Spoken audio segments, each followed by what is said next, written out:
For me, the choice was, at first I think started out, or at least in my head, just with wanting to lose weight. But along the way, I think the eating disorder became more of a coping mechanism for me in dealing with the stress and pressure I felt. While many people will follow diet and exercise plans at some point in their lives, most do not develop eating disorders. But unfortunately, that's not the case for some who are genetically vulnerable or at risk for a variety of other reasons. Instead of following cues from the body and mind about hunger and health, rigid rules about food and appearance are created, and the eating disorder takes control.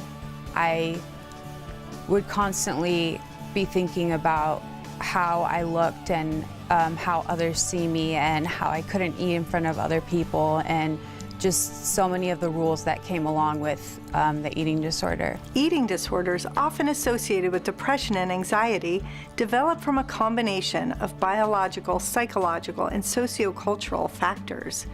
It doesn't help to tell someone, just eat. These disorders are serious mental illnesses that are so strong, they can override the survival instinct. On some level, I was aware that it would lead to death.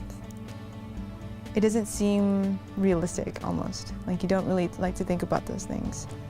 Having an eating disorder is very lonely a lot of the times, and just trying to stay afloat, I guess, was really hard. Everyday life was a struggle, and I didn't know if I was ever going to recover. Because college students are in the typical age range and undergo significant life transitions, they're more at risk to develop eating disorders. Left untreated, eating disorders can interfere with the body's systems and become chronic and even lead to death. Early identification and treatment is crucial and leads to better outcomes. Eating disorders are not phases.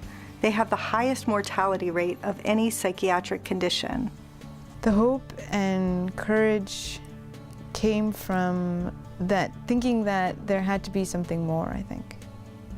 That I think there were many times where I didn't necessarily not want to be here, but I just didn't want to be in the eating disorder. So it's just like imagining that there had to be something else.